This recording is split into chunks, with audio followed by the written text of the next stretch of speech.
আমি এটা এতিম মেয়ে। আমার বাবা মা অনেক আগে মারা গেছে। তো আমার ভাই বোনের কেউই নাই। আমি ছোটোকাল থেকেই আমার মামা মামির কাছে বড় হয়েছি।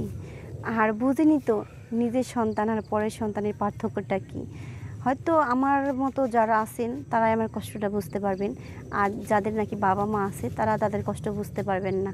তো বলতেছি যে মামা মামির কাছে বোঝা হয়ে গেছে এখন আর না। ছোটোকালে যখন সব কিছু করতে পারছি, বাট হেরামারি মেনে নিছি, কিন্তু এখন বড় হয়ে গেছি। খাইতে বসতে শুইতে সবটা সময় শুধু কথা শোনা লাগে আর কথা শোনা লাগে। আমি আর পারতাছি না। এখন চিন্তা করতেছি যে এভাবে আর কতদিন চলবো। নিজেরও তো একটা বয়স হয়েছে। এইভাবে মামা মামির ঘাড়ে পাড়া দিয়ে আর কতদিন খাবো। নিজে কিছু একটা করি, কিন্তু জনকে কিছু একটা করতে গেছি তখন মানুষের ওই যে বাজে নজরগুলো আছে সেগুলো পড়ছে। ও এই অফার দিছে, ওই অফার দিছে, এখানে যেতে হবে, ওখানে যেতে হবে, 1 ঘন্টা 2 ঘন্টা, মানে এমনভাবে প্রস্তাবগুলো আমারে দিছে, বাট আমি মানতে পারিনি।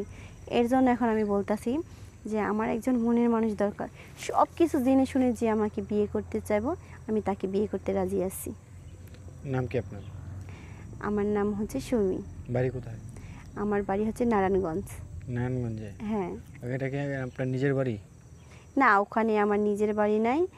আমার নিজের বাড়ি হচ্ছে মানিকগঞ্জ। আমি থাকি এখানে। আপনি মামামির কাছে থাকেন? হ্যাঁ, আমি আমার মামা মামির কাছে থাকি। বুঝতে পারছি। আপনার বাবা মা কি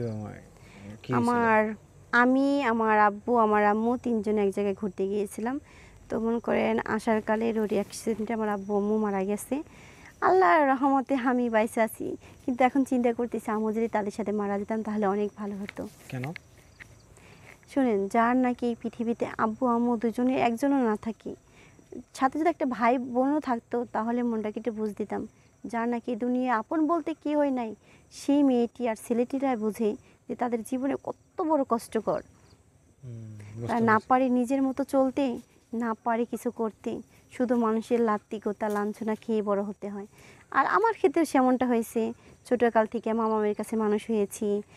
যখন যেটা প্রয়োজন মনে করছি পাই নেই। আর আমার সামনে তার মেয়ে সব কিছু পেয়েছে, তার ছেলে সব কিছু পেয়েছে, আর আমি কিছু বললেই ওই যে কথায় কথায় খোঁটা দিত, অলক্ষী, অপয়া, তোর জন্য তোর বাবা মা মরছে, এন করছে তেন করে, এত পরিমাণ কথা শোনাইতো। আমি তারপরে চুপ করে থাকতাম। কি করব, বলার কোনো ভাষাও ছিল না, আর যাওয়ার কোনো জায়গাও ছিল না যে আমি তাদের সাথে প্রতিবাদ করব। আর এখন একটা সময় এমন পর্যায়ে চলে গেছি, আমার ধৈর্য আর কুলাইতেছে না। আমি তো এখন বড় হয়েছি, আমি নিজে একটা কিছু করতে পারবো। এর জন্য আমি এখন চিন্তা করতেছি আমি আর তাদের গাড়ির উপরে পা দেখাবো না, নিজে একটা কিছু করব। আর কিছু করার আগে আমার একজন সঙ্গী দরকার। কীরকম? কীরকম ভিতরে ছেলেটি ভালো হতে হবে। ছেলেটি একটু বয়স হোক, তাতে কোনো প্রবলেম নেই।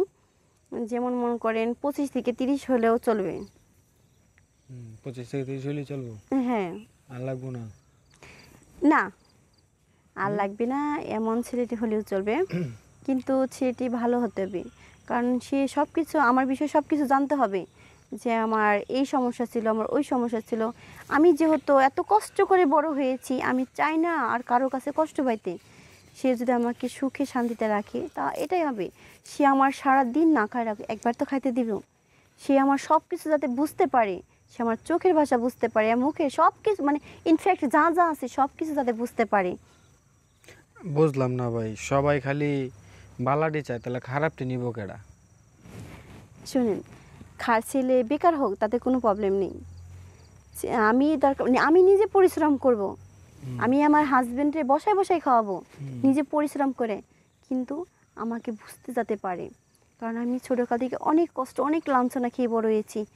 আমি আর কারো লাঞ্ছনা হতে চাই না। আমি চাই যে আমার স্বামীটা এমন হবে, সে যাতে আমাকে ভালোবাসে, আমাকে ছাড়া কিচ্ছু না বুঝে, অন্য কোনো মায়ের প্রতি আসক্ত না হয়। সে শুধু আমার প্রতি আসক্ত থাকবে। তার যেভাবে চাহিদা, আমাকে যেভাবে পারে ব্যবহার করুক, তাতে আমার কোনো সমস্যা নেই। আপনি লোড নেবেন? সে আমার স্বামী, আমার কষ্ট হলে তার লোড নিতে হবে, সুখ হলে তার লোড নিতে হবে। তাই নাকি? হ্যাঁ। আপনি পারবেন? আপনি শিওর? আমি একদম শিওর যে আমি পারবো। পারবেন? না পারলেও চেষ্টা করব। হাজারও সে আমার স্বামী হবে, যত কষ্টই হোক তার লোড তো আমাকে নিতে হবে, তাই না? আগে কি ট্রাই করছিলেন? না, আগে কখনো ট্রাই করিনি। আর ওই পর্দা তো বলতে ওই ধরনের তো কোনো প্রশ্নই হয় না, কারণ ওটা কখনো চিন্তা ভাবনা করিও না যে আমি অন্য কারো কাছে যাব, আমার স্বামীকে আমি ঠকাবো, ওই চিন্তা ভাবনা আমার মাথায় নাই। জায়গা জমি যা আছে সব ঠিকঠাকই আছে না? আমার জায়গা জমি যা আছে সবই একদম ঠিক আছে, একটু নড়চড় হয় নাই।